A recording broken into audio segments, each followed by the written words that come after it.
大家好啊，歡迎收睇今集 Uncle B 啊。今集咧就含有呢個血腥畫面啊，就各位觀眾啊記得留意啦。我哋咧第一步咧先就到達咗呢一個三文魚嘅 hatchery 嘅地方啦。已經慢慢咧已經感覺到自己回歸咗呢個大自然啊，水清沙幼啊，呼吸咧都係新鮮嘅空氣。咁我哋咧就繼續慢慢咧就行入去呢一個 exhibition 啦，同埋 hatchery 嘅地方。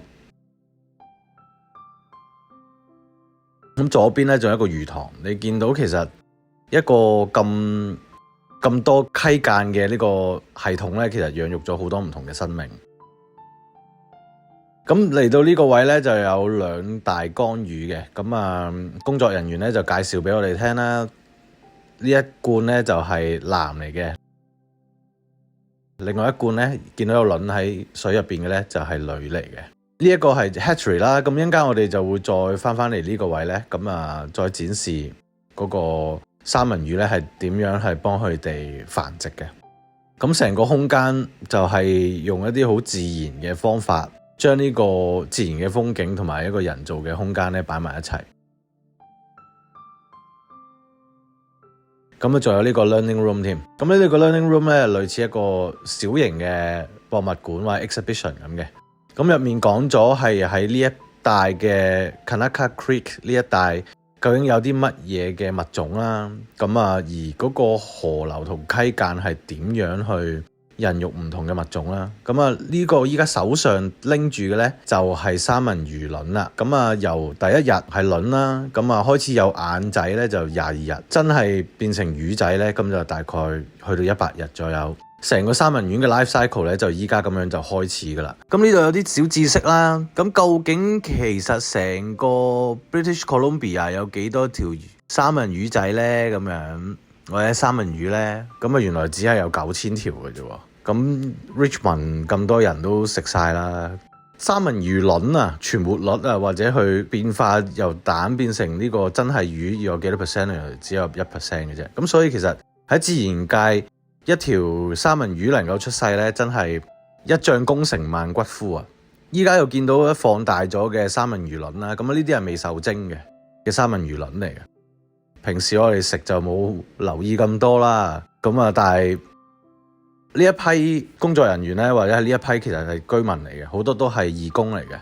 咁佢哋其實一直以嚟咧都做呢一個 hatchery 呢一度去幫助三文魚繁殖噶啦。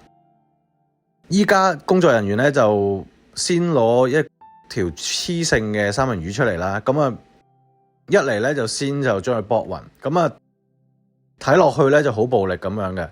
因為咧其實三文魚咧係喺佢2年3年左右嘅生命裏面咧係會由溪澗出世，跟住去翻呢個太平洋。太平洋咧去到能夠繁殖嘅年紀咧就會翻嚟呢啲溪澗嗰度。因為爬呢啲溪澗咧係逆流而上咧，期間咧係會受好多傷，亦都咧會係受真菌感染嘅。咁所以如果喺自然界繁殖嘅三文魚咧，去到真係可以生蛋可以去繁殖嘅時候咧，其實已經遍體鱗傷。咁所以喺佢哋呢一個 hatchery 呢度咧，佢哋就做一個人道啲嘅方法，就係剝暈佢哋，或者叫剝死佢哋啦。之後咁樣佢哋就結束咗佢哋一生。但係佢哋最重要嘅翻嚟呢一度嘅任務咧係傳宗接代，所以咧佢哋咧就幫手就幫佢哋傳宗接代啦。依家見到嘅咧就係先將三文魚嘅水分啦同埋有血嘅地方咧抹乾淨先，防止咧污染啲卵。用一個戒刀嘅物體咧一劏咧就劏開個肚，個肚咧就會跌晒啲三文魚卵出嚟噶啦。因為三文魚咧，佢嗰個魚卵咧，如果接觸到水分或者接觸到血咧，佢就會硬化嘅。咁所以咧，就一定要乾乾淨淨同埋冇呢個水分，先至可以確保到佢出嚟嘅卵咧能夠受精嘅比率係最高嘅。依家又解開第二條啦。佢嗰個身體結構咧係解開個肚之後咧就有2塊皮嘅。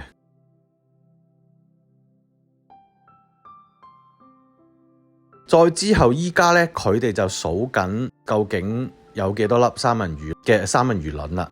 佢呢個步驟咧最主要都係記錄翻啲數據，好讓佢哋咧之後當有啲三文魚翻嚟嘅時候，可能相隔1年、2年、3年，咁佢哋就會知道究竟其實呢一個 hatchery 究竟幫咗幾多條三文魚出生咗出嚟。咁可能頭先簡單一條雌性嘅三文魚嘅卵，可能講緊已經有幾千粒。咁佢一個生命嘅結束咧，就造就咗千幾個生命出嚟。咁而家工作人員咧就再拎一啲男嘅三文魚出嚟啦。咁男嘅三文魚咧，因為要攞啲精子出嚟咧，咁佢係必須要活嘅。咁所以咧你見佢拎起咧亦都非常之生猛。咁另外就係有個留意嘅地方咧，就係男嘅三文魚咧嗰個頭啊或者個口咧係比較尖嘅，比女嘅三文魚咧尖好多。咁亦都你見到佢係強壯同埋有力好多嘅。咁捉住佢咧都係幾花氣力嘅，見到。咁好簡單，係佢魚尾嘅左右嘅部分啦。咁就有啲精囊嘅位置咧，就用力一擠咧，咁就好似擠牛奶咁咧，就擠咗出嚟。咁佢哋咧就會攞個杯仔載住佢，然之後咧一陣間就會同嗰啲卵咧就撈埋一齊嘅。你見到就其實擠唔係特別多嘅啫，佢嗰個份量咧可能仲少過1樽益力多，但係呢一度嘅精子咧就已經夠一份咁樣嘅精子咧，已經夠可能2-3桶頭先擠出嚟嘅嗰啲三文魚卵咧就受精噶啦。依家佢又攞第二隻出嚟啦，咁佢又指一指就話俾大家聽，其實佢游翻嚟嘅時候已經身體係有少少受傷啦。咁同埋另外就係當佢哋係適合繁殖嘅時候咧，身體係有啲泛出紅色嘅。佢依家又係繼續喺度掙扎啦，咁見到十分之生猛。佢咧係就會將2-3隻唔同嘅男嘅精子咧就混合喺同一批女性嘅呢個卵子入邊嘅。咁因為係為咗確保嗰個基因同埋生物嘅多樣性。咁將佢哋打暈咗，然之後死咗之後咧，佢哋就會將佢掉翻落河度，回歸翻呢個大自然。因為其實佢嗰個身體分解嗰個流程啦，三文魚嗰個無論各個嘅器官啊，同埋嗰個養分咧，都會回歸翻個河床入邊。咁會由一啲細嘅微生物咧去分解。分解完之後咧，有某啲部分又可能俾熊去食啦，或者某啲部分可能俾啲雀食咗啦，或者可能俾啲大啲嘅魚食，繼續存活落去，用另一個身份，用另一個狀態咁樣去養育呢一個唔同嘅溪澗。三文魚係一個好特別嘅物種嚟嘅，咁佢哋一個三文魚嘅呢個物種咧，支撐緊係講緊150多個物種嘅生活同埋存活嘅食糧嚟嘅，可以係。咁咧嗰啲三文魚孵化咗之後咧，就會係嚟到呢兩個小池塘。咁呢個兩個小池塘佢哋就會存活大概半年左右。咁由細嘅魚仔咧變成比較大嘅魚。咁因為魚仔嘅狀態咧係好容易俾唔同嘅大啲嘅魚啊，或者一啲雀咧就食咗嘅。咁為咗確保嗰個三文魚嗰個數量係存活率高咧，咁佢哋就會俾佢哋喺呢個池塘咧成長咗先，咁再先至會翻呢個太平洋生活嘅。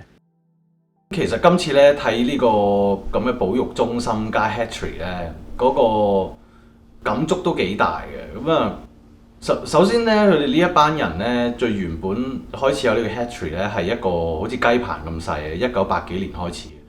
咁佢哋做呢樣嘢咧，就唔係純粹為錢嘅。咁係真係大家都係呢個 creek 咗緊嘅一個社區，咁係去做義工咁去幫手。咁佢哋本身因為好多呢一個溪澗呢個流域嘅呢一批居民咧，係好多都係靠呢條河為生嘅，即係好可能係同捕魚有關㗎啦，即係唔係三文魚或者唔係三文魚都好。咁佢哋知道嗰個三文魚對嗰個溪澗嘅嗰個生態嘅多樣性同嗰個持續咧係好重要，咁所以佢哋就好自發地去幫助呢個三文魚咧，揾呢一方法去幫佢哋去繁殖同存活。因為喺自然界入邊咧，三文魚繁殖咧嗰個中嘅機率係好低嘅，即係可能100粒嘅魚卵咧，只有1粒嘅魚卵嘅魚咧，係真係可以存活到變成一個成長咗嘅成人嘅三文魚。咁所以，但係佢哋有呢個 hatchery 之後呢，用呢個人工嘅方法幫佢哋繁殖呢，咁嗰個存活率呢可以達到99%。咁係好翻天覆地，係改變咗嗰個三文魚嗰個存活率。因為本身三文魚佢喺個溪澗度呢，佢哋並唔係一啲好具侵略性同埋捕食性嘅一啲魚類嚟嘅。相反地呢，佢哋係尤其是佢哋死後啦，咁啊將慢慢分解嘅時候呢，無論佢哋被一啲微生物分解啊，或者係被一啲比較大型嘅捕獵者去食呢，咁亦都係支撐咗有150多種唔同嘅生物嘅存活。咁所以呢一度啊，會令到我諗起成日都睇日本嗰啲動畫，成日都會講一就是全，全就是一，或者呢個嘅係 circle of life， 即係三文魚的一生呢，就係喺呢個地方出世。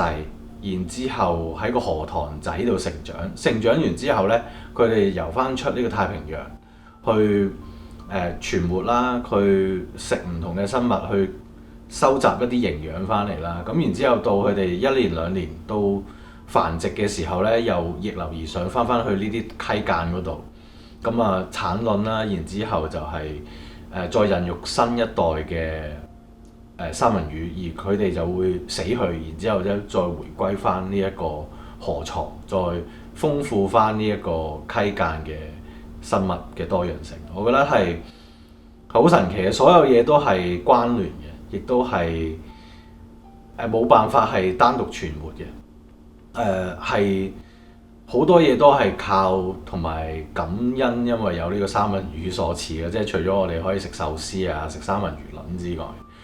咁所以我覺得呢個體驗都幾神奇嘅，即係第一就係原來好多嘢都唔係純粹淨係為錢出發，或者係咁講當你喺一個整個社區嗰個無論係人嘅需求或者自然界嘅需求嗰個角度出發呢，大家做緊嘅一啲好多嘅嘢呢，原來都係好有意義，但係嗰啲嘢係唔需要一定係有錢。咁然之後就係呢一個三文魚的一生呢，係我覺得好似同人嘅寫照都好合似咁啊！即係有陣時都會真係會諗，究竟人生出嚟為乜呢？咁我哋如果係好 cynical 咁去睇，係人係基因載體嚟噶嘛，係呢個繁殖下一代，咁就其實可以死去。咁亦都令到我反思，其實係咪就係一件咁嘅事呢？定係話係有更加多、更加大嘅嘢，我哋應該要做咧，或者係叫推動，或者叫做幫助身邊嘅人啊，或者幫助呢一個社會或者呢個世界，做一啲更加大家都得益嘅事，係咪應該咁樣咧？咁純粹係有啲反思，咁啊，亦都拋出嚟去諗下咁樣。咁啊，睇完之後係震撼嘅，係有。見佢剝落去嘅時候咧，係心有唔舒服嘅。咁但係同時間你又知道佢係回歸翻嗰個土地嘅時候，你又覺得好似人的一生可能都係咁樣，就好似三文魚的一生咁樣。咁啊，今集係咁多先。咁啊，大家睇完有咩感受嘅都歡迎喺下邊留言同我哋分享下，傾下偈。咁啊，歡迎咧就大家 comment、like、subscribe 同 share。咁我哋下次再見，拜拜。